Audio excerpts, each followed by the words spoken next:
गरुडध्वज मंगलम पुंडरीकाक्ष मंगलाय तनोहरि सर्वमंगल मांगल्ये शिवे सर्वार्थ साधके शरण्ये त्र्यंबके गौरी नारायणी नमोस्तुते नारायणी नमोस्तुते। मंगलमय भगवान के मंगलमय स्मरण से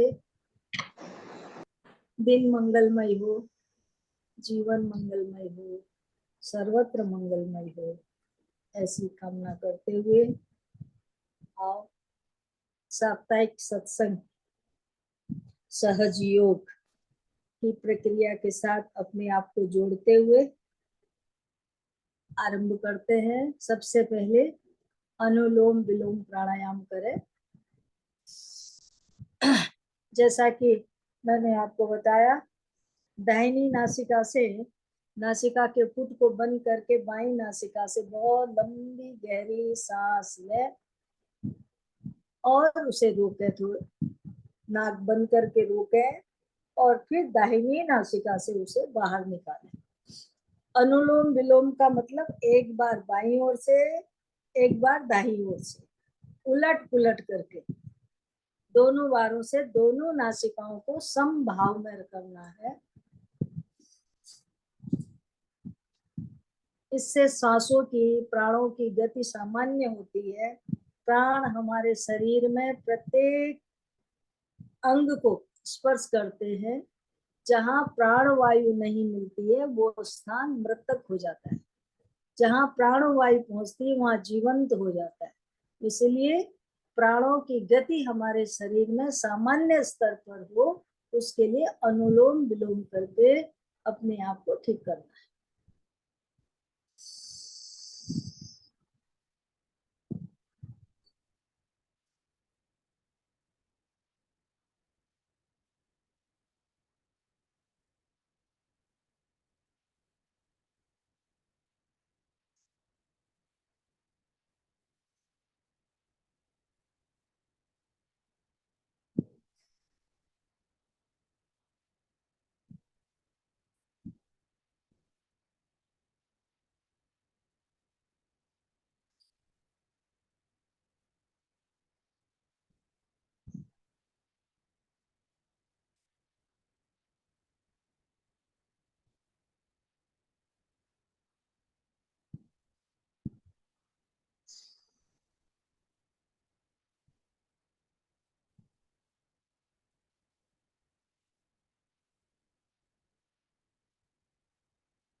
अनुलोम विलोम करने के उपरांत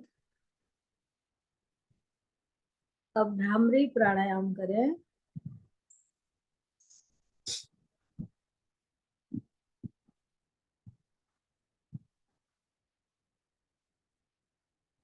आंख, कान, नाक बंद करें।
5 से 7 बार भ्रामरी प्राणायाम करें।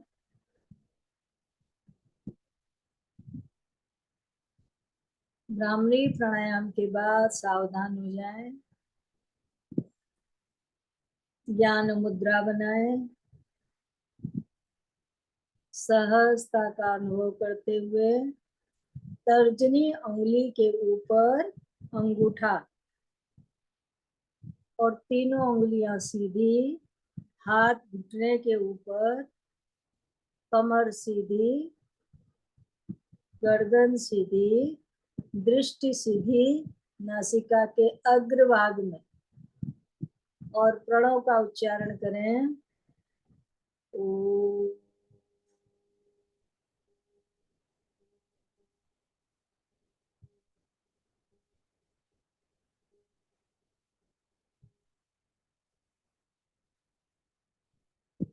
ओ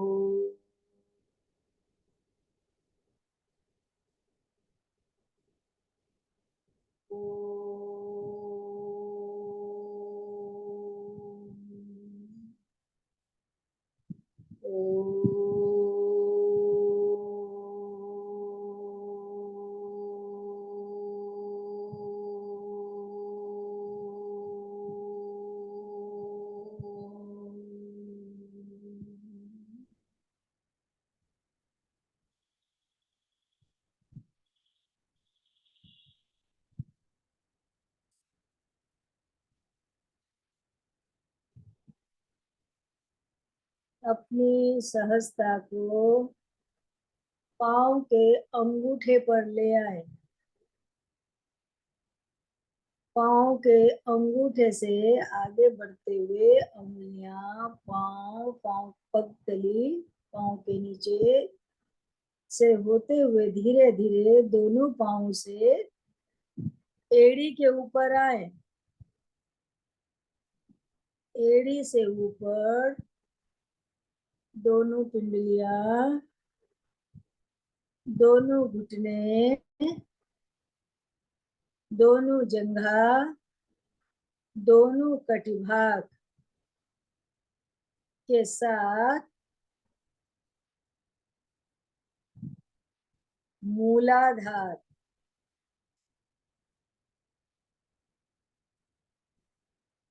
के बीच में एकदम नीचे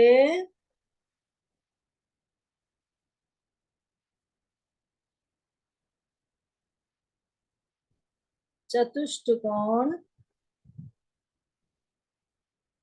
चतुष्टदल कमल,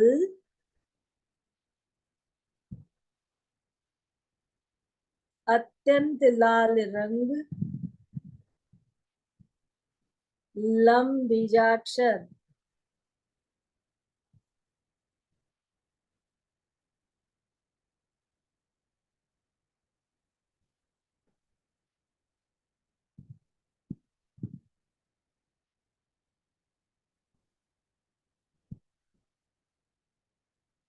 यह पृथ्वी तत्व है।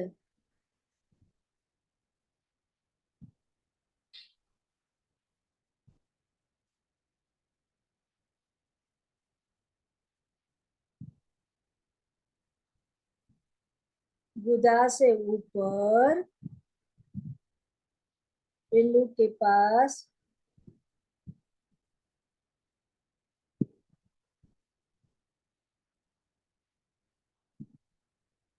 6 दल कमल, चतुष्टकोण, सिंदूरी रंग के बीच में वम, यह जल तत्व है, स्वाधिष्ठान चक्र से कहते हैं।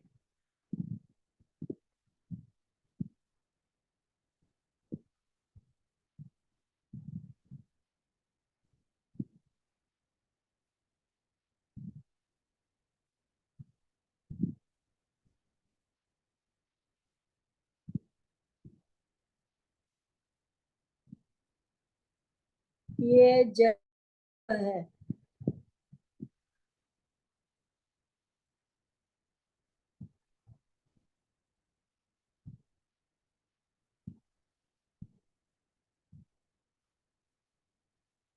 इससे ऊपर की ओर आइए, दोनों कटिभाग से होते हुए पृष्ठभाग से नाभि के मूल में, नाभि के अंदर,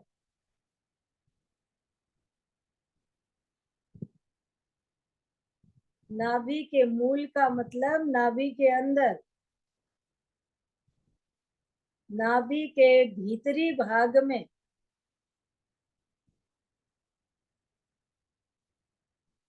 10 दल कमल है, तपे हुए सोने के समान, तेजोमय। सोने का रंग कुछ पीला भी होता है, पीला और चमकदार, चमकदार पीला, तपे हुए सोने के समान रंग,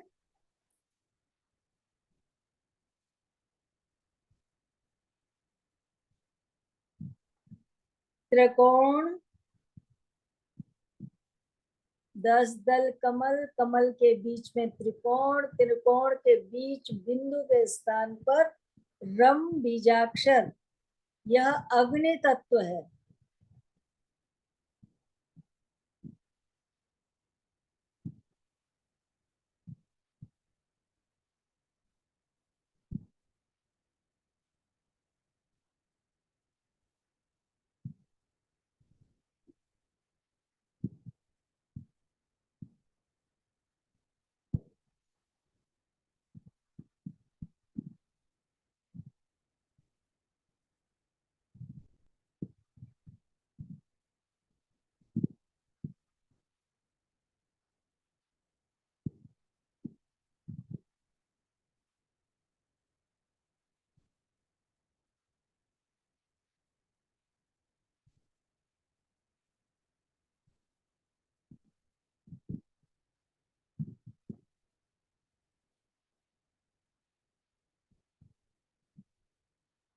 दोनों गुक्षिभाग, दोनों हाथ की उंगलियां, हथेली, कलाई,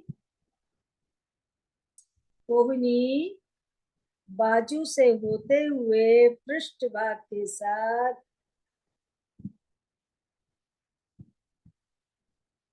हृदय में आए।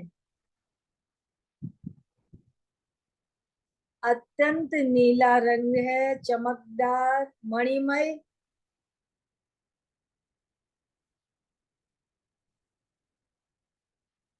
और 12 दल कमल है, 12 दल कमल के बीच में षटकोण बना हुआ है, षटकोण के मध्य में यम बीजाक्षर, यह अनाहत चक्र है, हृदय चक्र।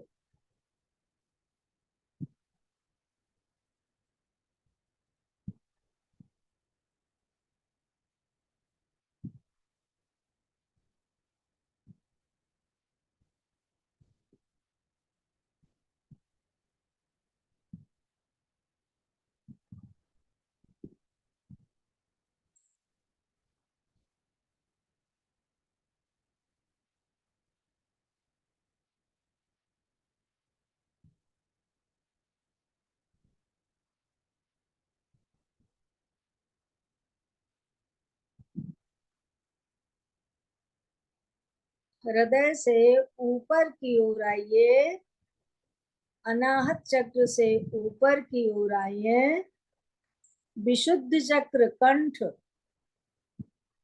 कंठ में 16 दल कमल,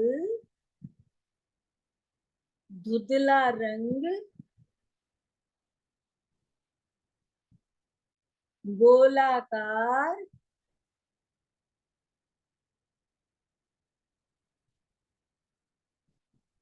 हंग बीजाक्षर, ये आकाश तत्व है।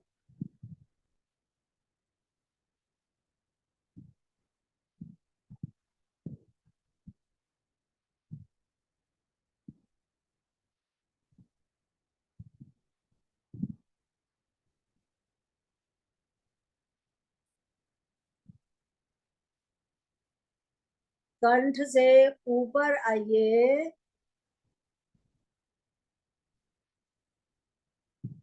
ग्रीवा,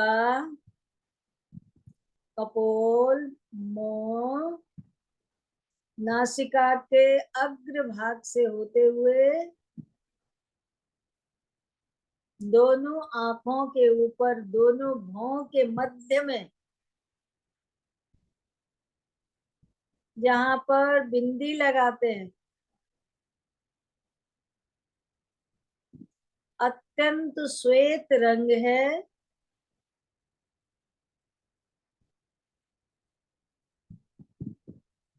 द्विदल कमल है, बीच में लिंगाकार है।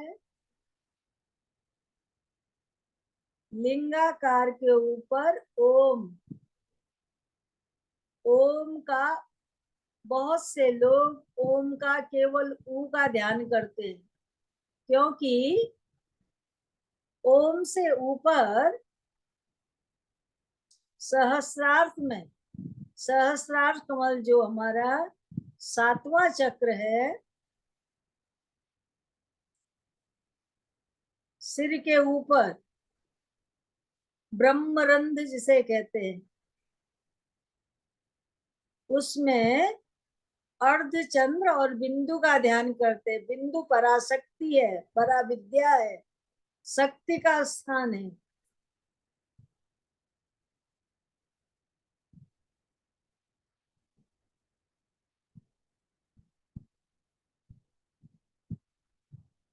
वहां पर केवल बिंदु का ध्यान किया जाता है।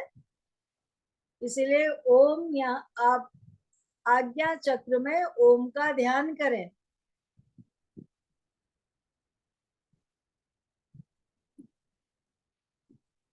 अत्यंत श्वेत रंग है,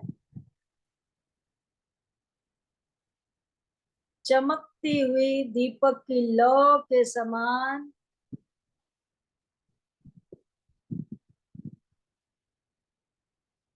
प्रकाश, प्रकाश के मध्य में ओम,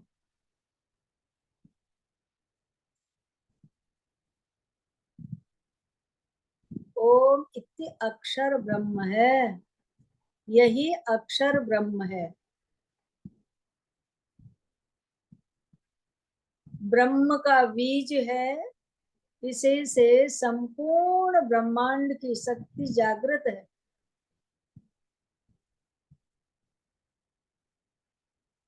ब्रह्मांड बीज जिसमें के रूप में ओम का ध्यान करें।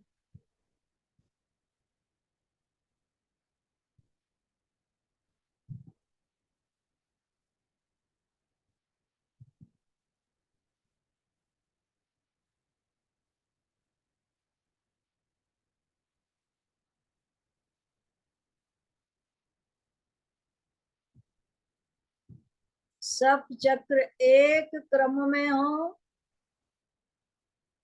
मूलाधार से आज्ञा चक्र तक।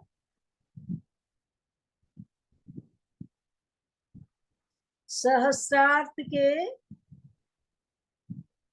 सहस्रार्थ के साथ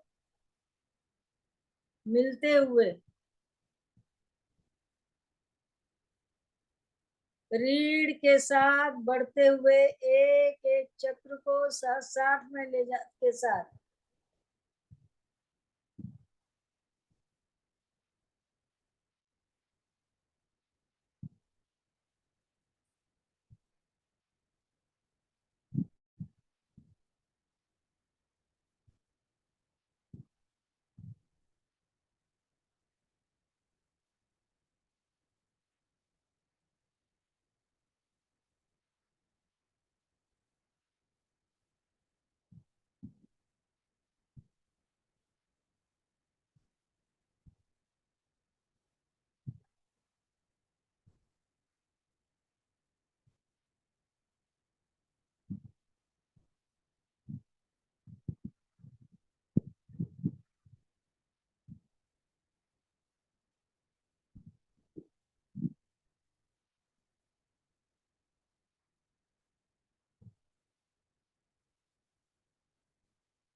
ध्यान के बिना सब क्रिया निष्फल। देखो, ध्यान से सुनो, ध्यान से करो, ध्यान से पढ़ना, ध्यान से बैठना, ध्यान से चलना, ध्यान देकर सीखना। ध्यान माने एकाग्रता के साथ।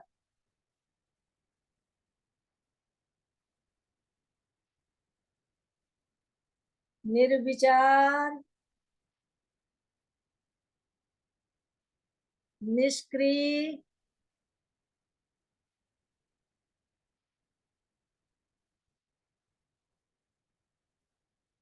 दृष्टा, साक्षी, चेतन, इस भाव के साथ।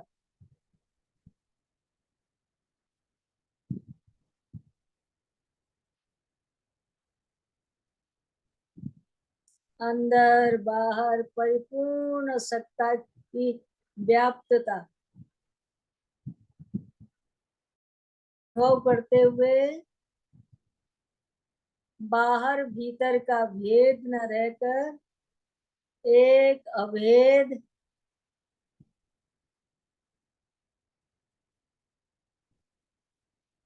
शून्य स्तब्ध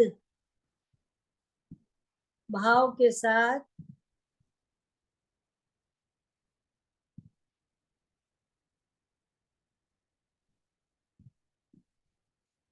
सब यथा स्थान पर स्तब्ध भाव में प्रत्येक क्रिया स्तब्ध है, वृत्ति स्तब्ध है, मन स्तब्ध है।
आज्ञा चक्र से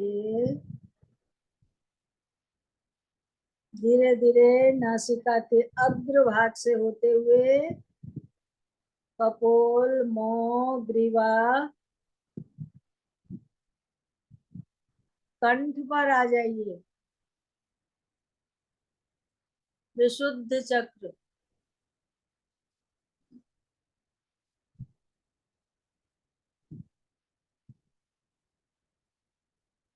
कंठ से दोनों कंधे, हाथों की उंगलियां कुक्षिभाग से होते हुए हृदय में आए अनाहत चक्र पर। आकाश से वायु,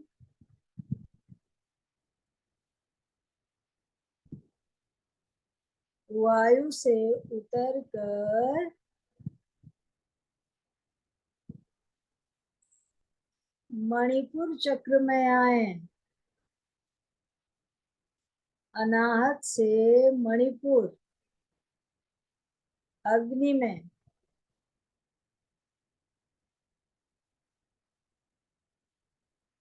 अग्नि से उतरकर स्वाधिष्ठान जल में आए।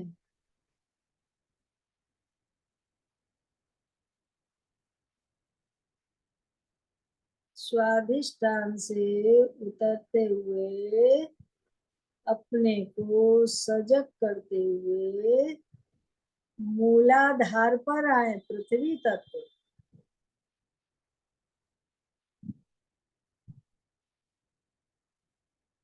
मूलाधार से धीरे धीरे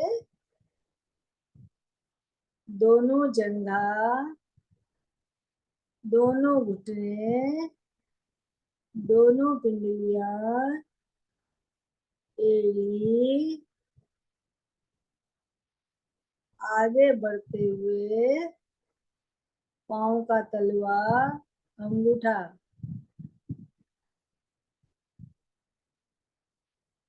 और प्रणव का स्मरण करें। ओ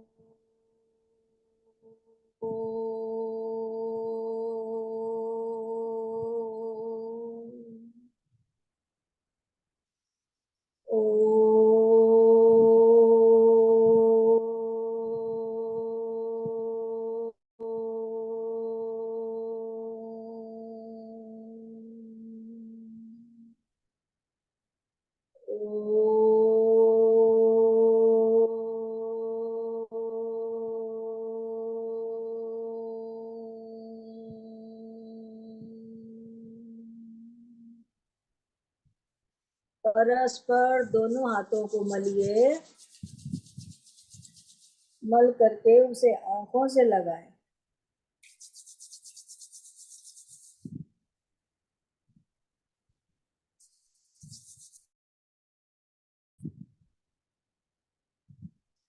ओम शांति शांति शांति शांति।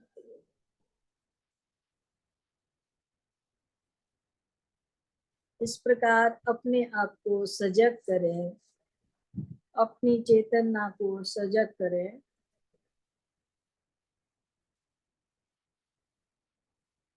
ध्यान की इस प्रक्रिया में शरीर एकदम काष्ठवत स्तंभ हो जाता है और इस प्रक्रिया के साथ धीरे धीरे धीरे धीरे नीचे आने के बाद वो सहज सामान्य स्थिति में फिर वो शरीर बनता है। इसलिए यदि प्राणों की गति हमारी सही हो तो ध्यान में, एकाग्रता में कोई दिक्कत नहीं आती। इसलिए ये करने से पहले,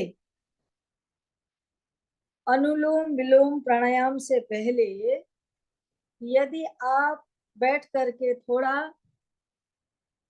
भस्त्रिका या कपालभाति में झटके के साथ अंदर की जो वायु है उसे बाहर में करते हुए लंबी सांस लेकर के झटके के साथ पेट को अंदर करके श्वास को बाहर निकालना है, बाहर फेंकना है।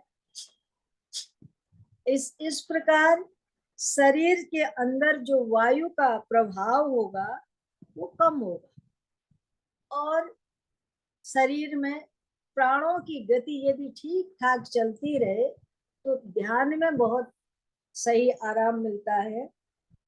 ध्यान एक ऐसी चीज है जिसके लिए हर बात में हमें टोका जाता है, कहा जाता है देख ध्यान से सामान उठाना, ध्यान से रखना, ध्यान, हर बात बात बात में ध्यान ध्यान ध्यान। हमें यही सीख मिलती है, बचपन से सुनते आए, कहते आए, बोलते आए, परंतु कभी इस शब्द की ओर अपने आप भी गौर करें।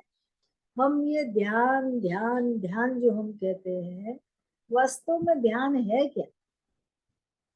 ध्यान रखना, अपना ध्यान रखना, ध्यान से काम करना। देखो तुम जा रहे हो, ठीक ठाक रहना, ध्यान रखना अपना। ये ध्यान क्या है? अपनी ओर एकाग्र। इसलिए ध्यान के बिना कोई भी कार्य हमारा संपूर्ण नहीं होता, सफल नहीं होता। तो इसलिए पूजा भी तभी सफल होती है जब उसमें ध्यान हो, जब भी तभी सफल होता है जब उसमें ध्यान हो। पाठ भी तभी सफल होता है जब उसमें ध्यान, माने एकाग्रता। तो एकाग्रता केवल अपने भीतर करनी है। अंत जो जहां जहां पर, जिन जिन चक्रों पर, चक्र माने ग्रंथियां, इन इन 7 जगहों में हमारे संपूर्ण शरीर की नाड़ियां जो है जुड़ी हुई है एक दूसरे के साथ। तो उनका जो रूप बना हुआ एक चक्राकार में बना हुआ है। इस प्रकार उन उन जगह से अपनी चेतना को ऊर्ध्वगामी करना, ऊपर की ओर ले जाना। और जब वो अधोगामी होती है तो प्रवृत्ति का विस्तार होता है। नाभि से नीचे के जितने भी चक्र हैं, माने 3 चक्र, मूलाधार चक्र, स्वाधिष्ठान चक्र, मणिपुर चक्र, कमर तक, ये जो भाग होता है नाभि तक का भाग कमर का भाग कहा जाता है। इसीलिए कहा जाता है ये संसार कमर कमर तक है। भगवान का हाथ है ना, एक नाथ जी का, एक हाथ कमर में और एक हाथ ऊपर। ये भगवान का बड़ा सुंदर स्वरूप है, मुझे बहुत अच्छा लगता है। मानो इस संकेत, जिस मुद्रा की ने, भगवान की इस मुद्रा ने हमें योग का उपदेश दिया। भागवतो मूर्ति से कहा जाता है भगवान की मूर्ति। इससे हमें भगवान का अवलंबन मिलता है, सहारा मिलता है। भगवान अपनी ओर आने के लिए हमें प्रेरित करते हैं। हम किसी को दूर रह जाता है, डूब जाता है, उसे हाथ दे के कहते हैं ऊपर आ जाओ, ऊपर उठाने के लिए उसे।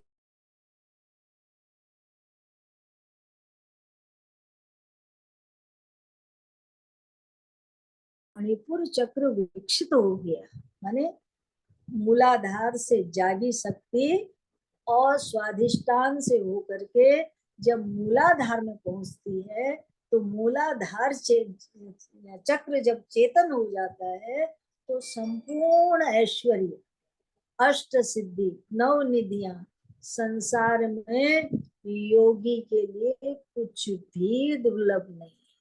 उसके पास अष्ट सिद्धियां, 9 निधियां सब उसके आगे पीछे घूमती है। जो कहा जाता है वो सब जागृत हो जाती हैं, सब सेवा में हो जाती हैं, सब उसे अपने अपने जो अष्ट सिद्धियां हैं वो आकर उसके चारों ओर ऐसी खड़ी हो जाती है कि वो प्रेरणा करे, आज्ञा करे, सेवा करे, ताकि वो सिद्धियां उसे ऊपर जाने के लिए। जैसे आप कथा सुनते हैं ना, मोहिनी रूप आ गया भगवान का सामने, भगवान ने मोहिनी रूप बना लिया, असुरों की बुद्धि मोहित कर ली, सब एकटक होकर उसी को देखने लगे। उन्हें कुछ समझ में नहीं आया और वो मोहित हो गए, उसे देखते देखते उसी से आकर्षित होकर संपूर्ण निर्णय उन्हीं के ऊपर छोड़ने लगे। तो इस तरह की जो पुराणों में कथाएं आती है उसका मतलब ये है कि हमारा मणिपुर चक्र जागृत होने पर जैसी तुम इच्छा करो जो तुम सोचो, जिसे तुम प्राप्त करना चाहो, वो सब चीज सहज रूप में उपलब्ध होती जाएंगी और आप उससे आकर्षित होते जाएंगे। और उसके साथ साथ वो प्रलोभन आपको संसार के साथ जोड़ता है, संसार में पकड़कर बलात् खींचता है। और उसी उसी ख्याति, प्रसिद्धि, लगिमा, गरिमा, महिमा, प्राप्ति, काम्या, जो ये अष्ट सिद्धियां हैं, इन सब चीजों में इतना व्यक्ति आकर्षित हो जाता है कि बस वो समझने लगता है कि अब मेरे लिए मैं सर्वोच्च में हूँ। तो आगे की उसकी जो साधना है उसमें स्थिरता आ जाती है। वो जो लक्ष्य है वो छूट जाता है। जैसे लक्ष्य तो था अपने को प्राप्त करना, और प्राप्त करने में संसार के रह गए, इसका ऐसा हो जाए, इसका ऐसा हो जाए, ये मिल जाए, वो मिल जाए। हम कितनी कामनाएं करते हैं, ईमानदारी से बताओ। इसके इस लड़के की शादी हो जाए, इसकी बहू आ जाए, इसका बच्चा हो जाए, इसका ये हो जाए, इसका काम बन जाए, इसका ये हो जाए, इसका वो हो जाए। इन्हीं भगवान को दो अक्षत चढ़ाते हैं तो उसमें भी हमारी ये कामना बड़ी रहती है। ये स्वार्थ भरा फूल भी हम तब चढ़ाएंगे भगवान को, प्रसाद भी हम तब भगवान को चढ़ाएंगे, उस दो अक्षत दे करके, एक चंदन का रोली का टिक्का दे करके भी हमारी उसके अंदर कामना ये रहती है, बस हमें ये मिल जाना चाहिए। तो ये हम जो फंसे हुए हैं संसार में, संसार की वस्तुओं में और संसार के पद पदार्थों में, जो हमारे जीवन का लक्ष्य था, हम भूल गए। हम नाभि से नीचे नीचे ही रह गए, उससे ऊपर बढ़ने की तो कभी सोची ही नहीं, उससे आगे आने की कभी सोची ही नहीं। वहीं तक अटक के भटक करके अपने आप को हमने रख लिया है। इसलिए मणिपुर चक्र तक ये तीन चक्र संसारिक प्राप्ति के हैं, संसारिक उपलब्धियों के हैं। संसार जैसे मूलाधार जिसका बहुत अच्छा विकसित हो जाएगा, उसके शरीर में निरोगता मिल जाएगी। और जिसका उसके शरीर में आदि व्याधियां कम हो जाएंगी, जितने भी रोग हैं तमाम वो खत्म हो जाएंगे। जिसका स्वाधिष्ठान अच्छा हो जाएगा, उसकी वाणी में कवित्व, सरस्वती, उसकी वाणी में ओज सब आने लग जाएगा, जिह्वा में रस आ जाएगा, जो बोले सो हो रहा है। और मणिपुर खुल गया तो संपूर्ण षड ऐश्वर्य वान बन जाएगा। तो ये तीनों चक्र हमारे नीचे नीचे तक के हैं।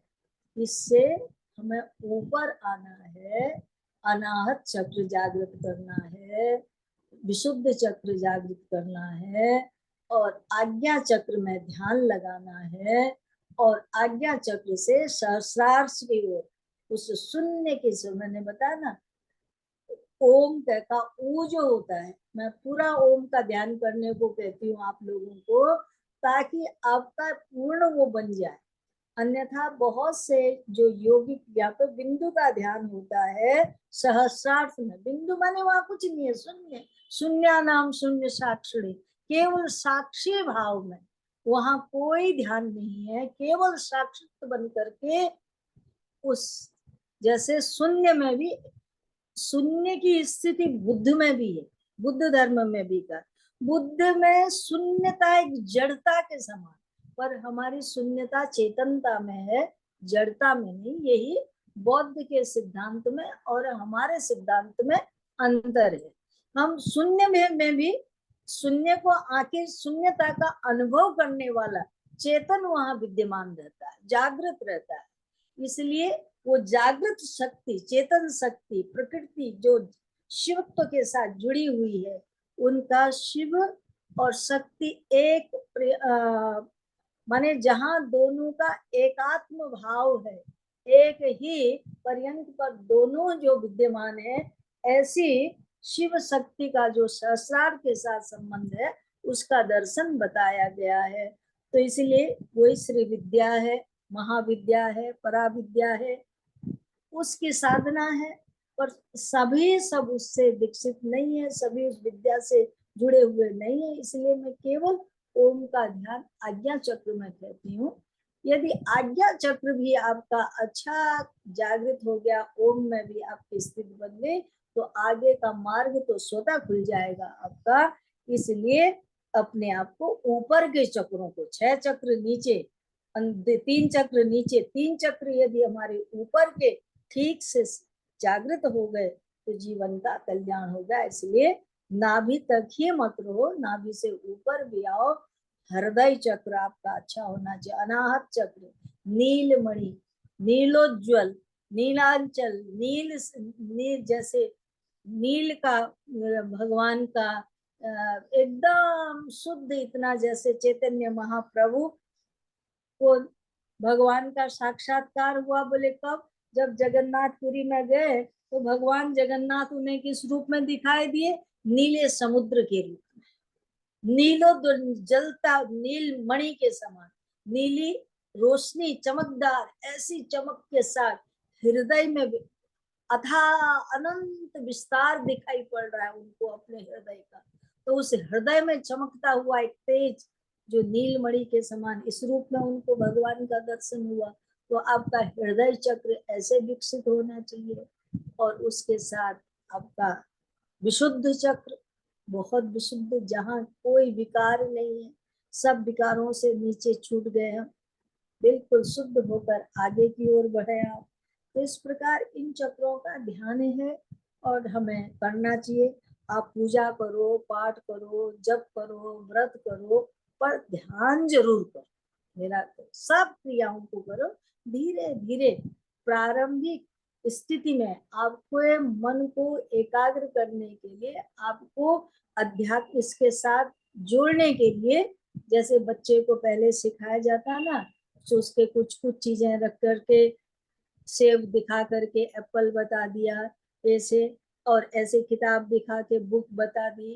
तो कहने उसी तरह से आपको आपके बड़ों ने, मंदिर जाओ, व्रत करो, पूजा करो, भगवान को ये फूल चढ़ाओ, ये चावल चढ़ी, अच्छी बात है, करना चाहिए। साकार नहीं होगा तो निराकार को कैसे? पर यही तक मत बैठे रहो, इससे आगे भी बढ़ना है, अंतर्मुखी भी होना है। केवल बाहर की प्रक्रियाओं को करते करते करते करते आपका सारा जीवन वहीं तक बधा रह गया तो वो बात अच्छी नहीं होगी।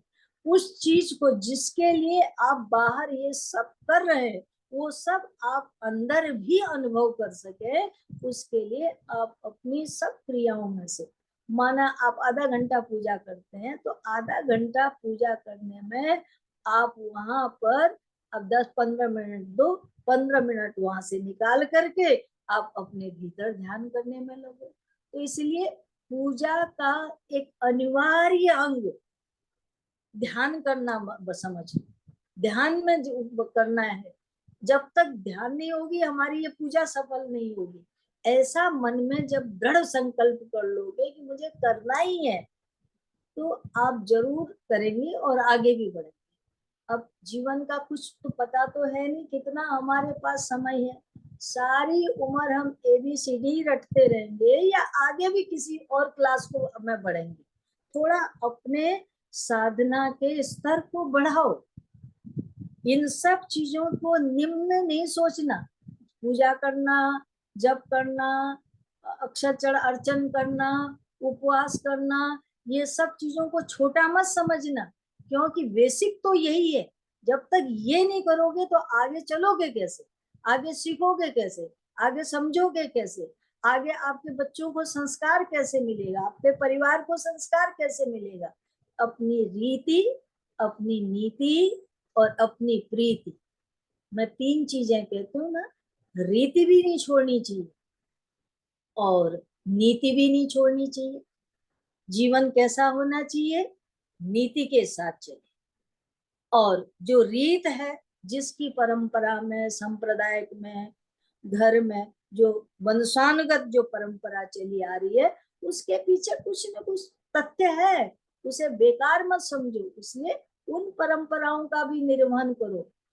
आपके पूर्वज कितने आपसे आस्थावान होंगे कि हमारे बच्चे हमारे लिए ऐसा करेंगे, ये नियम हमने चलाया है, इस नियम को चलाएंगे, इस परंपरा को आगे ले जाएंगे।